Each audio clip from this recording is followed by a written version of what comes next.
Hello, today I am very excited to have Amanda Cox on the Louise M Empowerment series.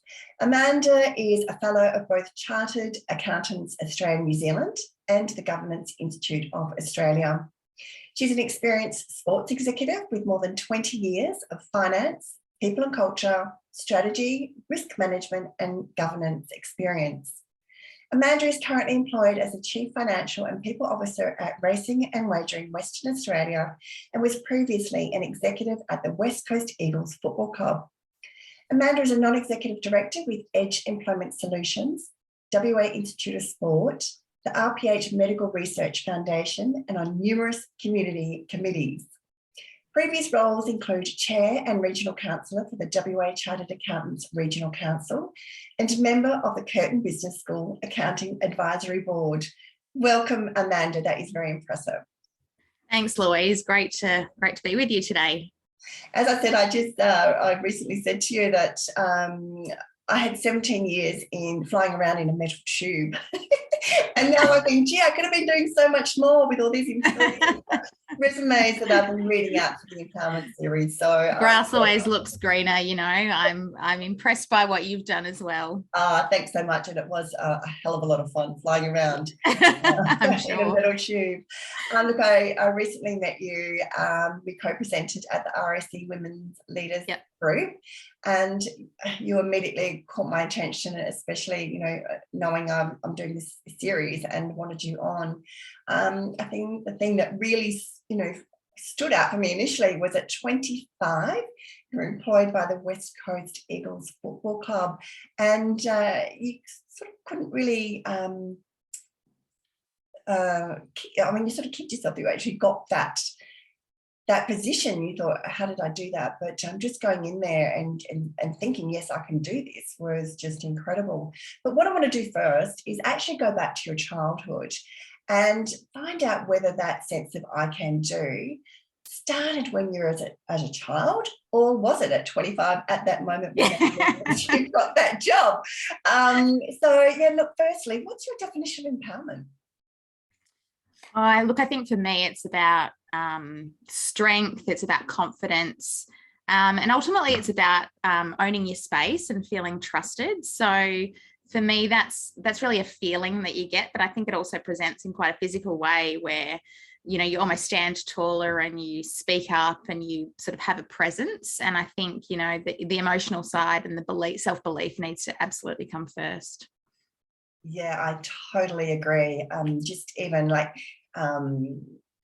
putting on my shoes, for instance, Louise, you just immediately stand taller and you speak better and all that. So yeah, I totally agree that it's a physical and an emotional working in tandem there.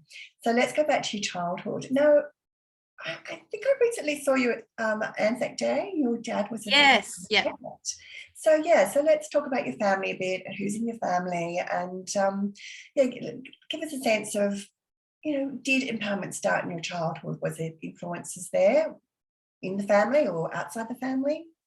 Yeah, so if I go way back, my Nana arrived in Australia in her 20s on a boat on her own from Italy. So, you know, big change, cultural impact. And I think we were always very close. So that's my mum's mum, always very close to her growing up, spent a lot of our school holidays there. And I think, you know, I probably didn't feel it at the time, but in hindsight, it's something you look back on and you kind of go, wow, what a strong woman to have done that on her own. And then to almost raise my mum as a single mother, you know, and pushing through some really challenging times in what was back then a very male-dominated environment where women weren't meant to have their own jobs and their own money and buy their own houses. And she did all of that. And I think, you know, they're the early lessons that you learn from someone, and you don't know you're learning them at the time, but it's kind of in hindsight, you go, wow, that sense of owning your own destiny sort of came from those early roots. So yeah, mum and dad, my dad, a Vietnam veteran. So he went to war at 19 and thankfully came back, and my mum and him got married, and then 3 girls came along. So I'm the middle child, 2 other sisters. And grew up as a really close family without sort of any extended family, so really having to look after ourselves and grandparents and so forth. You were saying that just your grandma, you didn't really think about it at the time that she did, come out on her own and do all that, but I guess you just got that sense that that's kind of normal. You kind of do those things as well. She did it, so that's kind of and I think having strong female role models in your life, and for me that was my nana and my mum, who both really hardworking. Mum runs her own business. They've really challenged the norm, but for me it just seemed like that was a normal upbringing, and you had your own regular teenage challenges, as you do, and you don't always think your parents are doing the right thing for you, but in hindsight you always look back and go, wow, what great lessons that I had early in life from these key people. And do you remember there being any words, like positive words? I mean, you were watching, but were there actually words that worked in unison with that really sort of... Look, nothing I can recall specifically, but my mum, probably at the time I thought was quite a strict parent, but I think it was all about, and my nana said the same. In fact, the words that ring true for me from my nana was use your brains, not your brawn. And so for her, I think she never had the benefit of a great education, and so she did a lot of manual type jobs, as working as a cleaner at a Meals on Wheels place and selling vegetables, and walking into town to sell the food from their farm that they had. And so for her, she was always like, use your brains, be smart, study hard. And so I think it was kind of that reinforcement of you are capable of a lot more if you put your mind to it. And so what I probably thought growing up was quite a strict parenting style was more about focus in, set your foundations early. This will set you up for life. And mum always talked about saying what you mean, meaning what you say. So there was always kind of those recurrent things that came up, and I think really laid the foundations for who I am and how I sort of approached working life. Yeah, there's certainly strong values there. Yeah. So what about schooling? Did that reinforce what you're experiencing at home? Yeah, I think based on hearing that, I was quite studious at school. I didn't have a great sense of what I was going to do when I grew up. And that was always something that I felt challenged by, because, I had friends who, based on personal experience, knew that they wanted to be a nurse, or they had a real career destination. And for me, I think I watched my parents both running their own small businesses. I was interested in how those things worked. So I was kind of learning lessons just through the home environment. And so I was really studious. I probably put a lot of pressure on myself to achieve, because I felt that sense of, well, that's going to be my thing in life, is working hard and trying to achieve what I can, and being grateful for the opportunity that, my parents and my grandparents never got. And so I think, all those lessons sort of culminated in that feeling of, choosing on my own destiny. And through school, that was, I guess, the studies and trying to achieve the best marks. And did they really encourage conversation? Would they listen to your points of view, or was it all one way? No, they absolutely would. I think, what now is they're guiding you in a certain path to, hold true to your values. And, teenagers have their own style all the time. And I think it's really challenging for parents to try and navigate that. But throughout, it was all about, two-way conversation and listening to what you had to say. Ultimately, they were still the parents, so they're going to, make some calls that you're not always going to agree with, but really it's always with your best interests in mind. And you can look back at this point in life and go, how lucky was I that I had the opportunities, but also had that strong direction to help me, arrive at and achieve. That's fantastic, because I do want to make a point that this series is not about blame the parents. No. So I want to make that very, very clear for everybody that I interview. But it does set you up, in a direction for your adulthood. Were there any outside influences as a child that you could see? Yeah, look, I think growing up naturally, it's, school teachers, sports coaches, and even for me, I started working part-time roles quite young. So, I was 13 when I got my first job at Myer, and then I worked at Adventure World and kind of had lots of different jobs. I think I always had 2 or 3 jobs on the go, which I loved because it was so social and you're kind of building your networks outside of your school group. So, the managers that you worked with there, they all had an influence on who you are today. So, that sense of empowering you through giving you more responsibility, or, you can run the place today, or you're in charge, all those sorts of things where you demonstrated the right behaviors and beliefs, and you were kind of rewarded through being given more responsibility and feeling like you could own that space. Yeah, I love the fact that you've had such a strong childhood base and sense of empowerment. As an adult, how has that continued? Because you had such a strong sense as a child, have you felt the need to really develop that further as an adult, or has it just come sort of naturally? Have you gone into mentors and coaches and listening to lots of podcasts, Joe Dispenza and Louise Hay and the Amy Absolutely. Cuddy. Yeah, absolutely. What have you found that's helped you?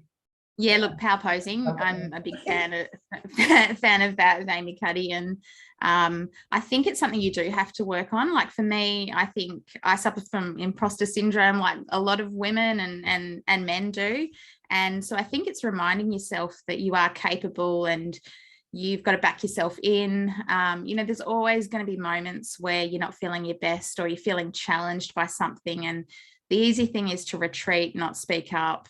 But you've got to kind of overcome that through, anything from, positive self-talk, power posing, sometimes it's just stepping away from that environment and having a bit of a reset. So, for me, getting out in nature or spending time with my nieces and nephews, something that kind of reconnects you and makes you feel that self-worth again, is really important, because there will always be things that we're challenged by, or people that will try and cut you down or don't value your input. So it's always having those tools and learning more about how you kind of evolve into that space through podcasts and books and learning different things.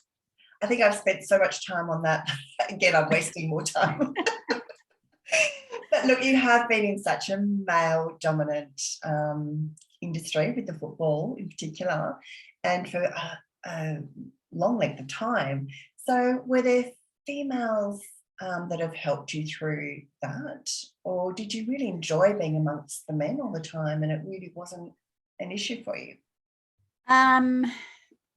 I can't say I enjoyed it as such, but I didn't recognize that was an issue. Like I wasn't going to let that be a challenge for me. I recognized that I was in that environment. And for me, I guess in a male dominated sport where at the time in AFL, there was no professional pathway for women. I mean, I played a handful of games at high school, but there was really not a great path beyond that. So coming into an administrative capacity in the sporting environment, naturally people say, oh, well, you never played the game.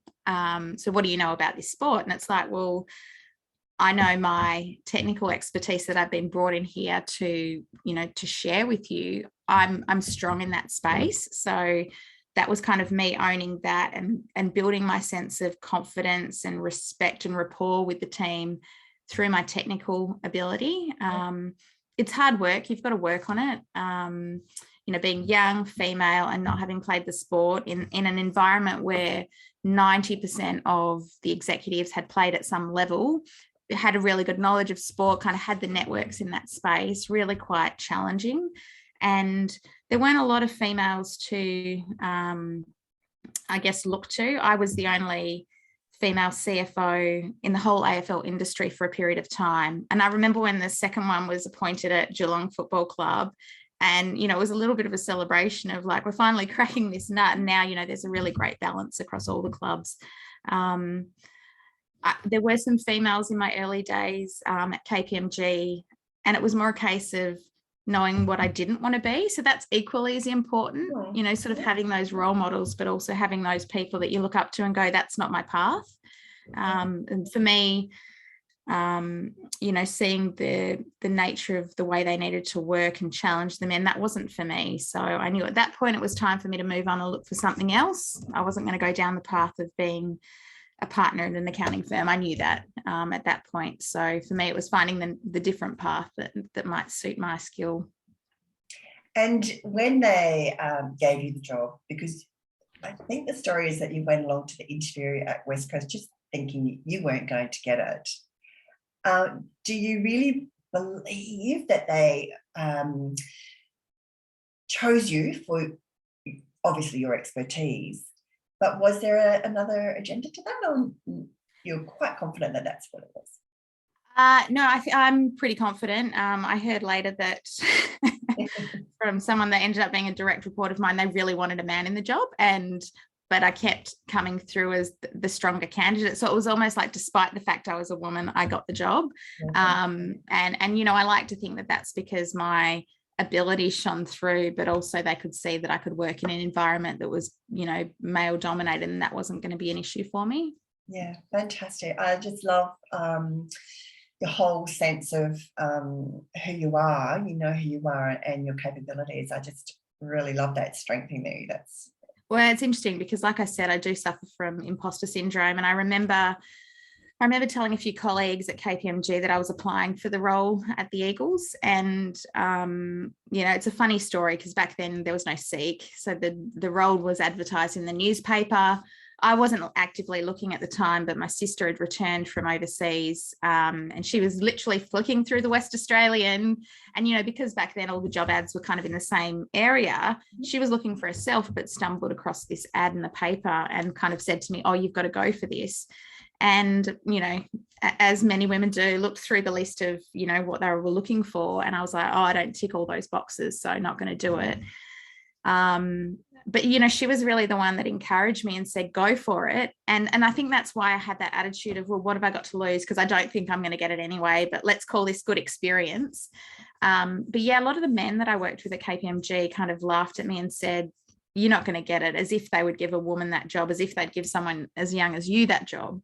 So it was really hard to overcome that self-doubt. So I think the self-talk of, don't worry, if you don't get it, it's not the end of the world. You know, it's not going to crush your soul. It's just a learning experience. And I think that probably helped me relax and be a little more authentic through that process. Yeah. So how do you best help others with their empowerment journey? Are you mentor to others there at work where you are, or in, you know, around town? Yeah, look, through various roles that I've had, I've mentored a number of people, and I think really it's about not giving them the answers, but challenging them to think differently, you know, really reflect on their own values and self-worth and find out what it is that they want and just go for it, like set those goals. And for me, that I've talked a few through the power posing. So, you know, a little bit fake it till you make it. So act in a way that makes you feel stronger and it'll shine through. And also the big thing for me is be your true self, because if you're if you're applying for a job, for example, and you're not being your true self, it may not be the role for you because they're expecting something different and the environment will be different. So put your best self forward, and if it's the right fit for both sides, that, you know, that's the right direction for you. And that's something that I've kind of lived by is, you know, the right things come to you at the right time, you know, according to what you need. Love it. Amanda, if you're having a not so great confidence day, how do you overcome that? I mean, you did mention your nieces and nephews. You know, that's an outlet for you. For me, it's my granddaughter. Nothing makes me laugh and enjoy life more than seeing her. So yeah, what else do you do? Oh, nature was another one. Yeah, nature. So I get out and do some hiking. I think it depends on the circumstance. Often you have those days where you can't avoid being in the office or having to go to an important meeting. So for me, the way of coping with that is just to take a bit of time out, sit in a quiet space, kind of gather your thoughts, for me, knowledge is power. So if I'm really prepared for something going in, despite how I'm feeling, it comes with a sense of kind of confidence and empowerment. If you can, though, avoid a situation where you're feeling that way, you know, we've got options now to work from home. So, you know, I'm gonna take the day at home and just, you know, contemplate things and work quietly and avoid those kind of triggering situations. Or reconnect in nature, speak to family and friends, speak to people that know you really well and can, I guess, give you the positive talk that you're not giving yourself, you know, reminding you of how special you are or what value you bring to a situation. I think, you know, they're really important. And a lot of the colleagues I've worked with who I remain really well connected to, we talk a lot about that to each other, reminding each other of, remember when you did this, how important that was, or how the strength you brought out, or, you know, the gravitas you brought into the room when you were speaking. So it's having all those kind of reminders of your value and your worth. It's interesting, isn't it? Because we don't remember those so easily ourselves, whereas We don't. Yeah, so that's a really great point. Thank you so much. So Amanda, what's your shoe relationship with shoes? I have to tell you, like, I have terrible feet. So like I pronate really badly. And so I wear through shoes like nobody's business, but I love shoes. And I was only telling someone the other day, I went to the US, it was probably 10 years ago now. And I was doing some study over there. So I was over there for a period of time and, you know, did a lot of shopping. And I ended up coming back with about 20 pairs of shoes. And I was like, oh God, I think I've got a problem. So yeah, I love shoes, all different shoes. It's harder, obviously, to wear the higher heels these days because, you know, most of us are working from home and in flats most of the time. So, but I do love to get out a great pair of shoes. And I think it does change the way you feel when you've, you know, you've got a great pair of shoes on and you can kind of stand tall and feel really confident. Yeah, it's like clothing as well, isn't it? It is, yeah. If you put on a new dress, we just need a new dress. Absolutely. So Amanda, thank you so much for sharing your story today. Again, it's just different from, you know, everyone else I've interviewed in the series, and I just love just love hearing it. And I love your sense of that strong sense of who you are and the values that you have. I didn't get into your dad's Vietnam vet, so that you had a really great day with him that day, being able to march again. So yeah, that was really special. And I think my dad and my mum actually have been involved in the association really since I was born, since he came back, and they took really a leading role in helping other veterans who've come back and you know, struggled with life, you know, back in civilization sort of thing. So they ran the welfare service for a long time, which had, you know, it was a phone at home where people could call in and just have a chat if they were going through anything and could be referred to different services. So I think that's the other part of who I am, is that that giving back. So I'm involved in so much charity work, and I think the foundation of that was set really early. And so yeah, growing up, you know, went to every Anzac Day every year, every Vietnam Veterans Day, Remembrance Day. It really was always a special day for our family to kind of reflect and celebrate the people that I guess gave us our freedom in Australia. And I think, yeah, the last 3 years have been quite challenging with COVID. It was great to see the driveway dawn service kind of take off a few years back. And this year, obviously in Perth, a little compromised with, you know, trying to protect the health of the elderly veterans. But yeah, it was really lovely to get back this year and be able to march with my dad, and, you know, really great turnout from the public. Unfortunately, some of our family had COVID that week, so couldn't join us. But yeah, we're hoping next year. My niece, who's turning 3, she hasn't had an Anzac Day yet, so we can't wait to sort of take her along and have her part of it. Fantastic, and build her sense of absolutely. as a child as well. Yeah. Amanda, thank you so much for your time today. I've absolutely loved speaking with you, and I really look forward to seeing you again soon. Absolutely. Thanks, Louise.